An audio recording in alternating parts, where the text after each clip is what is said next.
నమస్కారం సాయిబాబు గారు. నమస్తే అండి.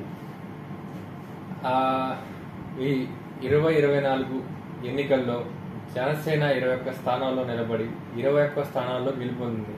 అలాగే 22 పార్లమెంట్ స్థానాల్లో కూడా అఖండ విజయం సాధించింది. ఈ విజయాన్ని మీరు ఎలా చూస్తున్నారు?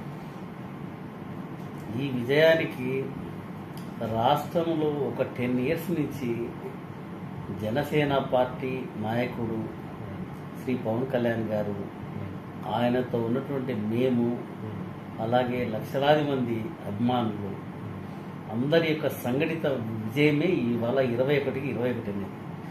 దేశ చరిత్రలో ఏ రాజకీయ పార్టీ కూడా పోటీ చేసినటువంటి 100% సీట్లు అనేది గెలవలే. ఇవాళ పవన్ కళ్యాణ్ గారి నిజాయితీ, ఆయన దాతృత్వము, ఆయనకు తను కష్టపడి సంపాదించినటువంటి సొమ్మును పార్టీ కోసమే కాకుండా రాష్ట్రంలో ఎవరైతే రైతులు వాళ్ళ కుటుంబాలకు ఆధారమైనటువంటి రైతు చనిపోయినప్పుడు ఆ కుటుంబాలను గుర్తించి ఆయన ఆ జిల్లాలకు వచ్చి ప్రతి కుటుంబానికి కూడా ఆర్థిక సహాయం చేయడం అనేది అది బహుశా ఏ రాజకీయ పార్టీలో ఈ విధంగా సొంత సొమ్మును అనేది చేయడం మామూలు విషయం కాబట్టి అదే ఇవాళ విజయానికి సంకేతం. ప్రజలు కూడా ప్రతి రాజకీయ పార్టీని, ప్రతి వ్యక్తిని కూడా గమనిస్తారు.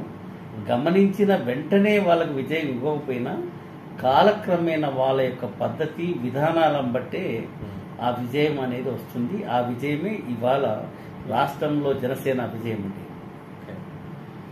అలాగే గిద్దలూరు నియోజకవర్గ ప్రజలు అవినీతి వైపు, మద్యం వైపు, డబ్బు వైపు నిలబడకుండా నీతి నిజాయితీ గల పార్టీ ఈ కూటమికి నిలబడి ఇక్కడ కూటమి అభ్యర్థి గెలుపొందడానికి చాలా మీ కృషి ఎంతో ఉన్నది.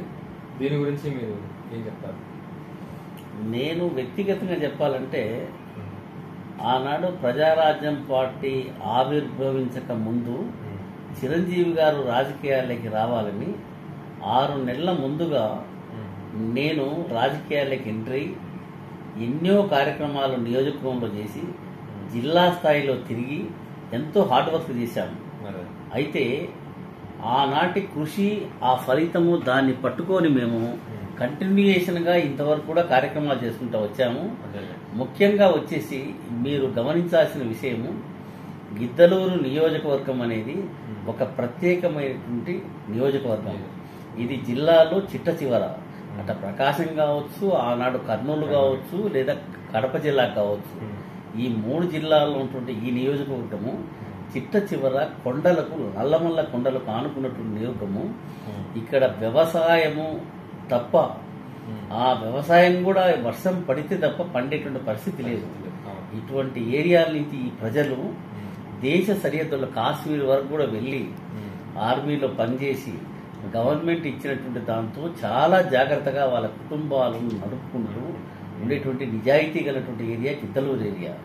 ఈ ప్రజలు ఎవరైనా సరే కష్టపడే వాళ్లకు, నిజాయితీ పరులకు అవకాశం ఇస్తారు. ఆ విధంగానే ఆనాడు ప్రజారాజ్యంలో నాకు రావాల్సిన టికెట్, నేను రాజకీయాలకు తీసుకొచ్చినటువంటి రాంబాబు గారు నాకు ఆటంకం వచ్చినా, ఆయన టికెట్ వచ్చినా, ఆయన గెలిచి ఇంతవరకు ఈ 15 ఏళ్ల పాటు నుండి వెళ్ళిపోయాడు. నేను అదే కంటిన్యూయేషన్ గా ఇంతవరకు ఉన్నాను.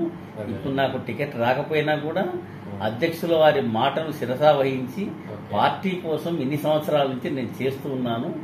ఇవాళ జనసేన టీం అనేది ఇవాళ గిద్దలూరులో తెలుగుదేశం పార్టీ గెలవడానికి ఒక ప్రధానమైనటువంటి పాత్ర వహించింది. దీంతో పాటుగా కూడా అన్ని సామాజిక వర్గాలు బలంగా జనసేనాని నమ్మారు. ఆయన వచ్చిన రోజు కూడా ఆ విజయకాంక్ష అనేది గిద్దలూరులో కనిపించింది. ఆ కష్టార్జితం అనేది కూడా రాష్ట్రంలో ఏ నియోజకవర్గానికి లేనటువంటి సమస్యలు నియోజకవర్గానికి ఉన్నాయి. అలాగే నిన్న అంటే అంతకుముందు ఎలక్షన్లో 84,500 ఓట్లను మేము ఇలా ఛేదించి, సరే 800 ఓట్లైనా వచ్చినాయంటే అది సామాన్యమైనటువంటి విజయంగా మీరు దీన్ని ప్రత్యేకంగా గిద్దలూరుని భావించాలి. ఈ విజయానికి ప్రథమ కారకులు ఎవరంటే జనసేన అధ్యక్షుడు పవన్ కళ్యాణ్ గారు. ఆయనతో ఉన్నటువంటి మేము అలా రాత్రి పగళ్ళు అంత టీం వర్క్ చేసాము, అంత సైలెంట్ వర్క్ చేసాము. ఇక్కడ నియోజకవర్గంలో ప్రజలు ఇచ్చినటువంటి ఇటువంటి ఒక మంచి అవకాశాన్ని రాబోయే 5 సంవత్సరాల్లో కూడా వాళ్ళకు అందుబాటులో ఉండి నియోజకవర్గం ఉన్నటువంటి సమస్యలన్నీ తీర్చడానికి ఒక మంచి ప్లాట్ఫారం పవన్ కళ్యాణ్ గారి ద్వారా ఏర్పడిందని ఈ సంవత్సరం తెలియజేస్తున్నాం. అలాగే గిద్దలూరు ప్రజలకు మీరు ఇచ్చే సందేశం? గిద్దలూరును గతంలో నేను అన్నటువంటి 3 జిల్లాల సరిహద్దు కాకుండా ఈ నియోజకవర్గాన్ని ప్రత్యేకంగా గిద్దలూరు, మార్కాపురం, ఎర్రగొండపాలెం, కనిగిరి, వీలుంటే దర్శి, ఈ నియోజకవర్గాలకు ఒక ప్రత్యేకమైనటువంటి జిల్లాగా ఏర్పరచాలనేది ఒక కోరిక ఉన్నది. అది కారణం ఏంటంటే 26 జిల్లాలు చేసి ఈ ఏరియాను ఎందుకు జిల్లా చేయలేదు, అది రాజకీయంగా ఆ పార్టీలో వాళ్ళ యొక్క అంతర్మతం ఏదో నాకు అర్థం కాలేదు. ఇవాళ ప్రజలు మాత్రం ఖచ్చితంగా కూడా ఏరియాను ఖచ్చితంగా జిల్లా చేయాలి, ప్రజలకు అనుకూలంగా ఉన్నటువంటి ప్రాంతంలోనే జిల్లా హెడ్ క్వార్టర్స్ ఉండాలి, అధికారులు అందుబాటులో ఉండాలనేటువంటి కాంక్ష వచ్చింది. కాబట్టి అది ఖచ్చితంగా జనసేన వల్ల అవుతుంది. పవన్ కళ్యాణ్ గారు కూడా మాట ఇచ్చారు, అలాగే చంద్రబాబు నాయుడు గారు కూడా మాట ఇచ్చారు.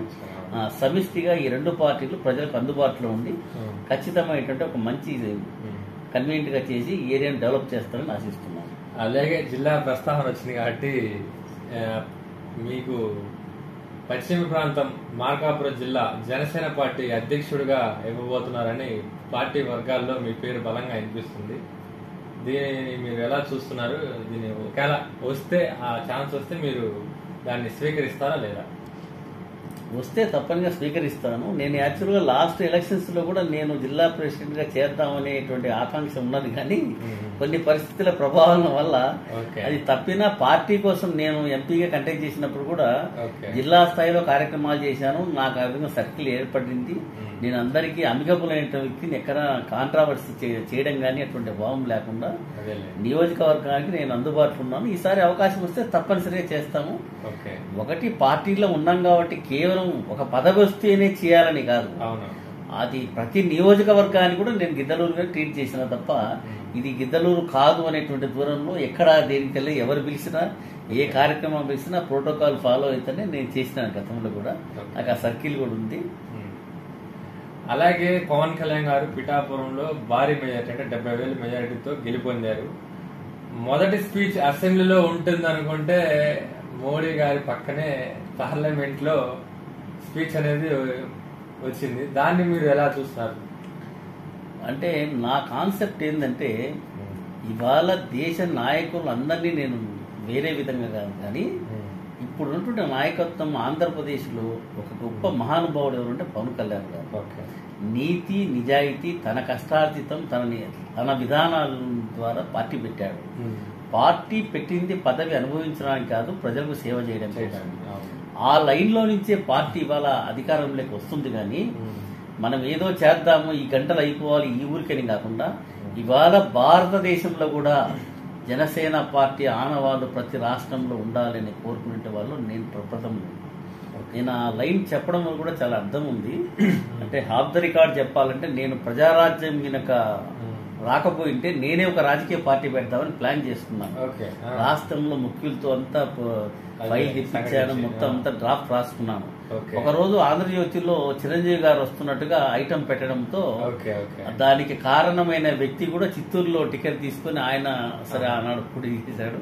సరే నా టికెట్ ఇలా మిస్ అయినా కూడా నేను వీళ్ళ లైన్ లో ఉన్నాను తప్ప వేరే భావజాలం లేదు.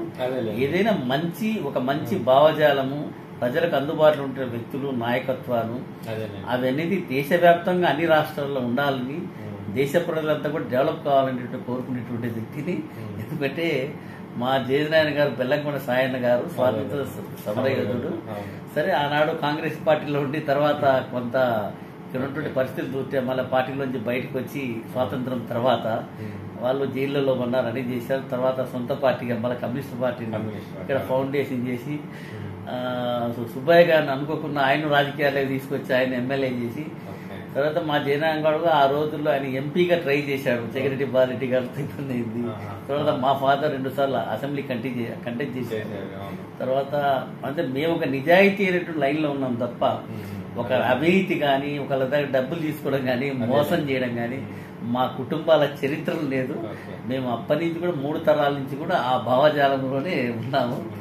నా కాన్సెప్ట్ ఏంటంటే మా జయరాయకు సాధ్యం కాలేదు. మా నాయన నా కోసం కూడా 30-40 ఏళ్ళు మా నాయనతో నేను ఉన్నాను. స్టేట్ లో నేనుగా అసెంబ్లీలకు హాజరు కావడం, సెక్రటరియట్, దీనివల్ల ఇక్కడి నుంచి ప్రాంతానికి హైదరాబాద్ పోయినాను. ఎమ్మెల్యే క్వార్టర్స్ పక్కనే ఉన్నాను. క్వార్టర్స్ లేక ఎమ్మెల్యేగా వెళ్ళాలనే కాంక్ష అక్కడికి పోయి నేను లా చదువుకొని ఎంతో సర్వీస్ చేశాను, గవర్నమెంట్లో అనేక పోరాటాలు చేశాను, 16,000 మందికి ఉద్యోగాలు ఇప్పించాను. నా ట్రాక్ నాకుంది. కానీ ఇప్పుడున్నటువంటి ఈ విధానాలకు అనుగుణంగా రాష్ట్రం కూడా విడిపోయింది.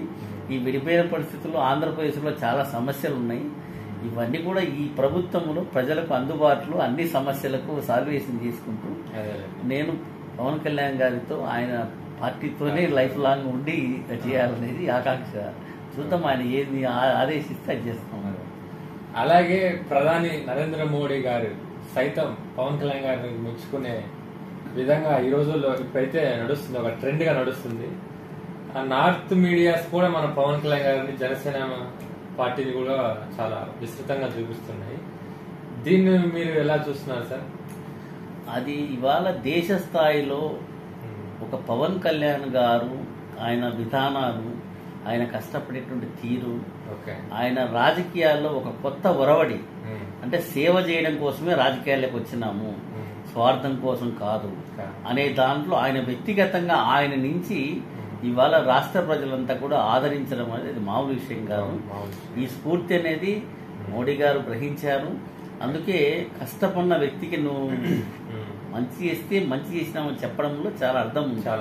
అది ఒక ఎంకరేజ్మెంట్ ఉంది. ఇవాళ సమాజంలో పవన్ కళ్యాణ్ లాంటి గొప్ప వ్యక్తులు ఇంకా కొన్ని వందల మంది తయారవుతారు. దానికి కారణం ఏంటంటే ఆయన వేసిన విత్తనాలే, ఆయన భావజాలం. ఇలా ఆంధ్రప్రదేశ్లో కొన్ని వేల కోవచ్చు, లక్షల మంది కోవచ్చు ఇవాళ ఉద్యోగాలు చేస్తున్న ఎంతో మంది ప్రైవేట్ జాబ్స్ దేశవ్యాప్తంగా కావచ్చు, ఇతర దేశాల్లో కావచ్చు, ఆంధ్రప్రదేశ్లో కావచ్చు చేస్తున్న ఉద్యోగస్తుల నుంచి సామాన్యుల వరకు కూడా పవన్ కళ్యాణ్ కోసం నిలబడాలి, ఆయన మన కోసం ఉన్నాడు అనేటువంటి భావజాలంలోంచి నిన్న ఎన్నికలప్పుడు కూడా ప్రతి విలేజ్కి ఇంటికి వచ్చి మా ఊరికి వచ్చాడు, మా రాష్ట్రంలో చేస్తున్నాడని ఓటు వేసి నిజాయితీగా వెళ్ళిపోయారు. దానికి కారణం ఒక పవన్ కళ్యాణ్ గారి. ఇంతవరకు నేను దాదాపు ఈ 15-20 సంవత్సరాలు, గత రోజులంటే వదిలేద్దాం, ఈ 20 సంవత్సరాలలో ఎలక్షనింగ్ అంటే ఒక స్వార్థపూరితమైన లేదా కులపూరితమైన వింగా ఉన్నటువంటి ఆంధ్రప్రదేశ్కు ఇవాళ దివ్య జ్యోతి అంటే పవన్ కళ్యాణ్. ఆయన తన స్వార్థం కాదు, రాష్ట్ర ప్రజల కోసం ఇవాళ తెలుగుదేశం పార్టీతో లింక్ పెట్టుకొని ఇవాళ ఎంత కోఆర్డినేషన్ ఉంటే టీడీపీకి మాకు అసలు ఇవి రెండు పార్టీలను ఎవరు అనుకోరు. అంత హార్ట్ఫుల్ గా ఎవరైనా ఒకటే, మనమంతా వచ్చిన విధానం దీనికోసం ఉన్నాయి, దాని మీదనే అట్లా అందరం వర్క్ చేశాము. అట్లా రాష్ట్రానికి ఇవాళ ప్రయోజనం జరిగింది. దీన్ని రేపు మనం ప్రజల దృష్టిలో రేపు మేమంతా సఫలీకృతం చేయడం కోసం ప్రయత్నించాం. అలాగే జగన్మోహన్ రెడ్డి గారికి ప్రతిపక్షం కూడా లేకుండా చేశారంటే ఇందులో ప్రజలు చాలా కీలక పాత్ర పోషించారని చెప్పుకోవచ్చు.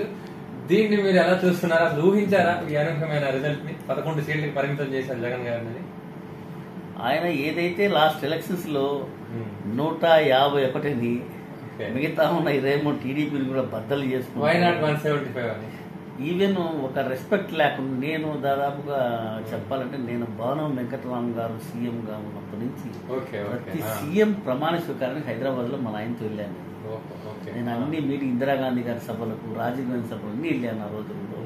కానీ అసెంబ్లీ అంటే నేను గత పాత రోజులలో కూడా సిపిఐ, సిపిఎం అన్ని పార్టీలు అసెంబ్లీలో ఉండేవి. 4, 6 మంది, 10 మంది. ఒక కోఆర్డినేషన్, ఒక సభ్యత ఉండదు. కానీ ఇంత వరస్ట్గా అసెంబ్లీని తయారు చేసి సాటి ప్రతిపక్ష నాయకుడిని అధికార పక్ష వాళ్ళు అగౌరవంగా ఇస్తూ ఇంత ఘోరంగా అసెంబ్లీ తయారైతుంది జీవితంలో ఊహించము. అందుకే ఆ రోజుల్లో అంటే డబ్బు లేదు, నిజాయితీ ప్రజల్లో ఉన్నది, నిజాయితీ గల వాళ్ళని ప్రజలు ఎన్నుకునేవారు. ఒకవేళ అధికారంలోకి ఎవరన్నా వచ్చినా ప్రతిపక్షంలో ఉన్నటువంటి అన్ని పార్టీలకు కూడా వాళ్ళు విలువ ఇచ్చుకుంటూ ప్రజలకు సంబంధించిన అన్ని పనులలో కూడా ఆ రోజులు జరిగేవి. ఆ రకమైన కోఆర్డినేషన్ ఉండేది, రాష్ట్రానికి బాగుండేది ఉమ్మడి రాష్ట్రంలో. కానీ ఇవాళ రాష్ట్రం విడిపోయి వీళ్ళ భావజాలాలు ఈ రకమైనటువంటి మాత్రం రాష్ట్రానికి మంచిది కాదు.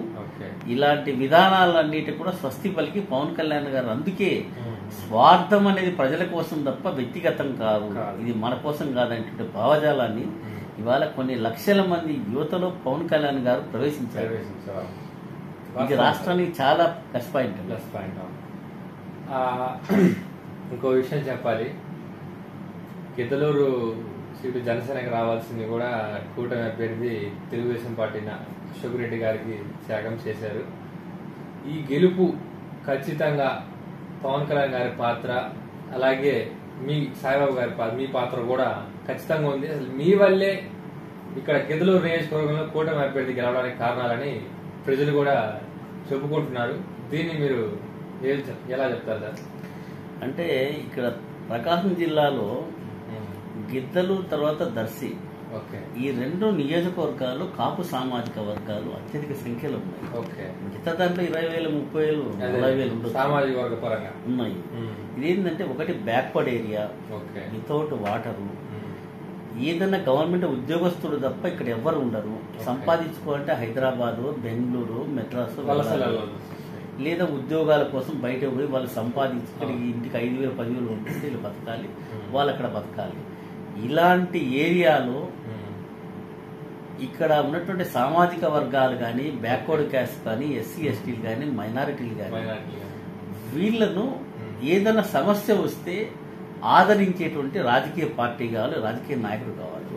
ఇక్కడ కొన్ని సంవత్సరాల నుంచి ఎంతో మంది వ్యక్తులను చూసి అలసిపోయారు వాళ్ళు. అందుకనే వీళ్ళు కొత్త నాయకత్వం, కొత్త పార్టీని కోరుకోవాల్సినటువంటి ఆవశ్యకత వాళ్ళు ఉంది. కాబట్టి వాళ్ళు ఇక్కడ ఖచ్చితంగా జనసేన పోటీ చేయాలనేటువంటి భావజాలం అది ప్రజలకు ఉన్నది. సరే, నేను కూడా కాస్త నేను కూడా అంటే వెంపర్లు ఆడను కానీ ఇన్సైడ్ ఏది ఉన్నా కూడా ఆయన పిలుపు కోసం వెయిట్ చేశాను, పార్టీ ఆఫీస్ కోసం వెళ్ళాను. సరే ఆయన సరే నేను దాని గురించి పెద్దగా చెప్తాను. సరే ఏదైనా సరే నేను ఆయనతో ఉన్నాను అనేటువంటిది నాకు కావాలి. దాని మీదనే నేను అశోక్ రెడ్డి గారి విషయంలో కూడా, అశోక్ రెడ్డి చాలా హార్ట్ఫుల్ వ్యక్తి. అంటే ఏది కూడా స్వార్థం కోసం డ్యామేజ్ చేయడం కానీ అనవసరంగా మాట్లాడేటువంటి వ్యక్తి అయితే కాదు. చాలా డీసెంట్ గా ఉంటాడు. నేను ఫస్ట్ నుంచి కూడా ఒక రకమైన భావజాలం ఆయనలో నేను గమనించాను. నేను ఆయన విషయం కూడా ఏమనంటే, నాకు రేపు ఏదైనా ప్రజల నుంచి ఏదైనా అవసరమైనా నేను సర్వీస్ చేయాలన్నా నాకు అమికబుల్ గా ఉన్నాడా లేదా అని చూసుకున్నాను. దాని మీదనే నేను ఇవాళ పవన్ కళ్యాణ్ గారు చెప్పిన మాటకు అనుగుణంగా ఇవాళ హార్ట్ఫుల్ గా ఏ రోజు కూడా ఏ ఒక్క చిన్న విషయంలో కూడా నేను కంటెక్ట్ చేస్తే నేను ఎలా చేస్తుంటానో నాకన్నా వెయ్యింతల కృషి ఆయన కోసం చేశాను. నేను డైరెక్ట్ చేశాను, ఇండైరెక్ట్ చేశాను. సామాజిక వర్గంలో ఇవాళ గిద్దలూరులో ఓపెన్ గా చెప్తున్నాండి, గిద్దలూరులో బలిజ సామాజిక వర్గం ఓట్లు దాదాపుగా 55,000 ఉన్నాయి. ఏది బలిజ దాంట్లో బీసీ వర్గాలు, దీంట్లో 80% ఓట్లు ఇవాళ వచ్చినాయి.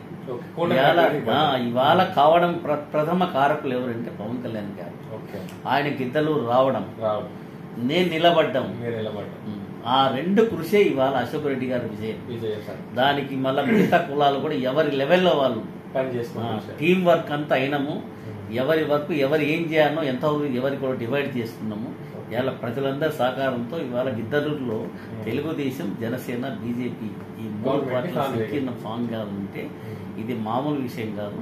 నిన్న 21 రౌండ్లలో కూడా మాకు చెమటలు పట్టలేదు కానీ ఏ ఒక్క ఓటు కూడా మెజార్టీ లేదు. ఆఖరి రౌండ్ లోనే ఎంప్లాయీస్ చేసిన ఓటు ద్వారానే ఆ రౌండ్ లో నుంచి మేము బయటపడ్డాం. ఎంప్లాయీస్ అయితే తిరుగుబాటు చేస్తారు గవర్నమెంట్. అది రాష్ట్ర వ్యాప్తంగా వాళ్ళకు ఉన్నటువంటి ఇష్యూస్ లో గత గవర్నమెంట్ ఫెయిల్ అయింది. కనీసం వాళ్ళకి ఇవ్వాల్సిన రెస్పెక్ట్ ఇచ్చి కూర్చోబెట్టి 4 గంట 2, 3 చేసినటువంటి ఎంప్లాయీస్ అంటేనే వాళ్ళకు చాలా చిన్న చూపు అయింది. ఇలా ఈ గవర్నమెంట్ కూడా వచ్చింది, ఈ సంకీర్ణ గవర్నమెంట్ కూడా ఎంప్లాయీస్ యొక్క ఇష్యూస్ అన్నింటి కూడా ఒక సావధాన పూర్వకంగా వాళ్ళకి ఏం కావాలో చేసి వాళ్ళ యొక్క సేవలు అనేది రాష్ట్రానికి ఉపయోగపడేవి చేస్తారు. అలాగే సార్, ఈ 21 స్థానాల్లో గెలుపొందిన తర్వాత ప్రతి ఒక్క జన సైనికులు కానీ, నాయకులు కానీ, వీర మహిళలు కానీ పట్టని సంతోషంతో ఉన్నారు. చాలా సెలబ్రేషన్స్ కూడా చేసుకుంటున్నారు. ఇది ఊహించని విజయం అనేది చెప్పాలి. ఇది మీరు ఎలా సంతోషిస్తున్నారు సార్? సంతోషంగా ఉన్నారు. ఇది చాలా సంతోషకరమైన వార్త. ఈ ప్రమాణ స్వీకారము రాష్ట్రంలో పవన్ కళ్యాణ్ గారిని సీఎం గా చూడాలనుకున్నారు. ఇవాళ సంకీర్ణంలో మనం ఉంటున్నాం. ఆ ప్రభుత్వంలో, ఆ క్యాబినెట్ లో ఒక ముఖ్యమైన పోర్ట్ఫోలియోలో జనసేన ఉంటుంది, జనసేన క్యాడర్ ఉంటుంది, పవన్ కళ్యాణ్ గారు అతి ముఖ్యంగా ఉంటారు. ఇంకా మేము ఈ టీం వర్క్ అత్యధికంగా చేసి రాబోయే 5 years లో కూడా గవర్నమెంట్ లో ఉన్నా కూడా ప్రజలకు అందుబాటులో ఉండి వాళ్ళు ఏం కోరుకున్నారో అది చేసేదానికి మేము ఏ రకంగా అన్ని రకాలుగా సిద్ధంగా ఉన్నాం. రకంగా చేస్తాం, తప్పనిసరిగా సద్వినియోగం చేస్తాం. రాబోయే రోజుల్లో కూడా పవన్ కళ్యాణ్ గారు అంటే ఇదే అనేటువంటి విధంగా ఇవాళ మేము స్టాప్ చేయలేదు వర్క్ చేయడం అనేది. గవర్నమెంట్లో మాకు వచ్చినటువంటి అవకాశాన్ని అదొక బాధ్యతగా తీసుకుంటాం తప్ప మేము రేపు వచ్చి మళ్ళీ కూర్చుండేది ఏముండదు. ఏ గల్లీలో ఏ సందులో ఎవరికి ఏ సమస్య వచ్చినా ఇర్రెస్పెక్టివ్ ఆఫ్ రేపు ఇవాళ మాకు ఓటు వేశాడా లేదన్న విషయం వదిలేస్తే ఎలక్షన్ వరకే పోటీ. ఎలక్షన్ అయిన తర్వాత ప్రజలందరికీ మేము రిప్రజెంటేషన్ అందరినీ దగ్గర తీసుకుంటాము. ఏ ఒక్క వర్గాన్ని కానీ ఏ ఒక్క కులాన్ని కానీ లేదా ఫలానా పార్టీ అని హింసాపూరితంగా కానీ లేదా వాళ్ళని ఒక కామెంట్ చేయడం కానీ ఏం చేయము. మేము నిన్న ఎలా ఉన్నామో అదే స్టాండ్ మీద భవిష్యత్తు అంతా కూడా ఉంటుంది. Okay sir, thank you sir. మళ్ళీ మీ జనసేనలో కీలకమైన పాత్ర మీరు పోషించాలని అలాగే గౌరవమైన పదవి కూడా మీకు దక్కాలని ఆశిస్తున్నాను. Thank you sir.